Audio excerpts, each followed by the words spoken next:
आखिर क्या होती है जीनियस लोगों की टॉप हैबिट? असली संत कौन होते हैं और संत और असंत में क्या अंतर है? आखिर क्यों गौ माता झूठा खाना खाती है? जानेंगे इन सवालों के जवाब। दोस्तों, अगर आप हमारे इस चैनल पर नए हैं तो इस चैनल को लाइक शेयर सब्सक्राइब जरूर करें। फैक्ट नंबर 1, जीनियस लोगों की टॉप हैबिट। दोस्तों, जीनियस और बुद्धिमान कौन नहीं बनना चाहता? आज के टाइम में हर कोई बुद्धिमान बनना चाहता है। हर किसी को लगता है कि मैं भी जीनियस हूँ और बुद्धिमान बनूं और कोई ऐसा काम करूँ जो किसी ने आज तक नहीं किया और सब लोग मेरी तारीफ करें। दोस्तों, जीनियस लोगों का पहला लक्षण यह है कि जीनियस लोग कभी भी हार नहीं मानते और आखिर तक प्रयास करते रहते हैं जब तक उनको सफलता नहीं मिलती है। लेकिन यह निशानी बहुत से लोगों को कॉमन क्वालिटी लगती है और कहीं लोग यह भी कहते हैं सिर्फ हार ही नहीं माननी, ना इसमें क्या अलग है। लेकिन दोस्तों, आपको बताना चाहूंगा कि सक्सेसफुल लोग अपने गोल को हासिल करने के लिए किसी भी हद तक जा सकते हैं। जीनियस लोगों की दूसरी निशानी यह है कि वह किसी काम के पीछे पड़ जाते हैं। दोस्तों, जीनियस लोग किसी एक चीज के पीछे पड़ जाए तो चाहते हुए भी उस चीज को छोड़ नहीं पाते और उसी टॉपिक के बारे में बार बार नहीं सोचते और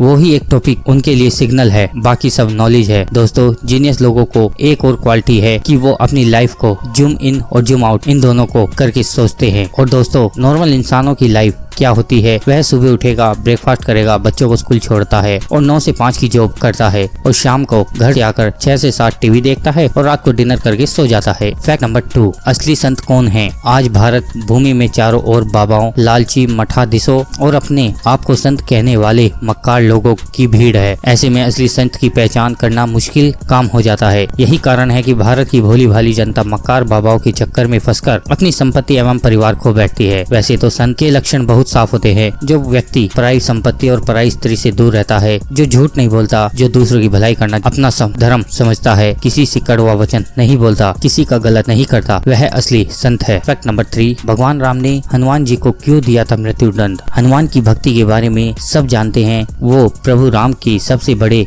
और प्रिय भक्त थे। फिर ऐसा क्या हुआ कि श्री राम हनुमान को मौत के घाट उतारने के लिए तैयार हो गए? यही नहीं, जब हनुमान जी को मृत्यु प्राप्त नहीं हुई तो उन पर ब्रह्मास्त्र से प्रहार भी किया। भगवान राम हनुमान से बहुत प्रेम करते थे, लेकिन विश्वामित्र भी उनके गुरु थे। गुरु की आज्ञा न टाली जाए, इसलिए राम ने हनुमान को मृत्युदंड देने का निश्चय कर लिया था। हनुमान को जब इस बात का ज्ञान हुआ कि श्री राम उसे मारने आ रहे हैं तो वो कुछ समझ नहीं पाए कि ऐसा क्यों हो रहा है। तब ऋषि नारद ने उन्हें राम नाम जपने रहने की सलाह दी। एक वृक्ष के नीचे बैठे हनुमान जय श्री राम का नाम जपने लगे। राम धुन लगते ही वो गहरे ध्यान में लीन हो गए। भगवान राम जब वहां पहुंचे तो हनुमान पर आक्रमण हेतु उन्होंने तीर चलाना शुरू कर दिया, पर राम नाम में लीन पवन पुत्र का एक बाल भी बाका ना हो सका। जब भी राम ने ये देखा तो वे सोच में पड़ गए। उन्होंने मन ही मन विचार किया कि जो भक्त मेरा नाम जप रहा है उसकी मैं तो क्या, कोई भी कुछ नहीं बिगाड़ सकता। अपने तीर विफल होते हुए देख भगवान राम ने कोई अस्त्र आजमाए,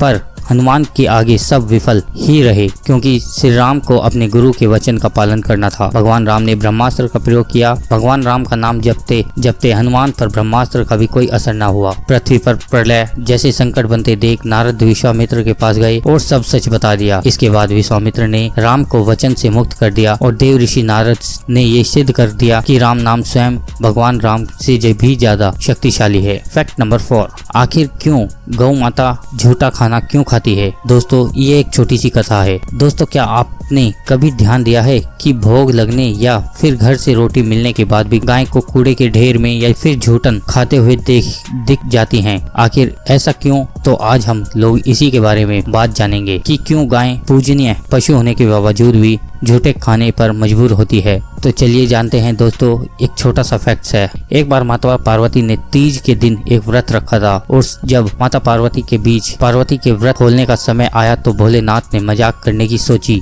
तब भोलेनाथ ने अपनी पत्नी को तंग करने के लिए कहीं छिप गए। माता पार्वती ने अपने पति को ढूंढने के लिए चारों दिशाओं में भ्रमण किया और फिर उन्हें भोलेनाथ कहीं नहीं मिले। तब फिर माता पार्वती जब निराश हो गई तब जाकर किसी एक स्थान पर बैठ गई और वह अपने पति को लौटने का इंतजार करने लगी। समय बीता और भगवान शंकर उनके पास नहीं पहुँचे। सूर्य भी ढलने वाला था। ऐसे में माता पार्वती ने सोचा, भगवान तो खुद ही इस संसार के जनक हैं, जिससे कोई भी बात छिपी नहीं है। ऐसे में वह जहाँ भी होंगे वह हमें पूजा करते हुए जरूर देख लेंगे। यह सोचकर माता ने मिट्टी का शिवलिंग बनाया और भगवान भोलेनाथ की पूजा करने लगी। और यह सब कार्य भगवान शिव अदृश्य होकर देखकर मुस्कुरा रहे थे। जैसे ही पूजा समाप्त होने के बाद माता ने नदी में सामग्री विसर्जित की, वैसे ही भोलेनाथ उनके सामने प्रकट हो गए और माता पार्वती से बोलो, हे देवी, तुमने तो मेरे बिना ही पूजा कर ली, क्या तुम मेरे लौटने का इंतजार नहीं कर सकती थी? आखिर ऐसा क्यों? माता पार्वती ने कहा कि स्वामी, मैंने तो आपका बहुत इंतजार किया, लेकिन समय बीतता चला गया, इसलिए मैंने मिट्टी का शिवलिंग बनाकर आपकी पूजा की और अपना व्रत पूर्ण किया। तब भगवान शिव ने बोला कि मैं तुम्हारी बात का विश्वास कैसे करूँ? क्या तुम्हारे पास कोई सबूत है? तभी वहाँ माता ने एक गाय को खड़ा देखा जो यह सब कुछ देख रही थी। माता पार्वती ने भोलेनाथ से कहा कि यह गाय मेरी पूजा की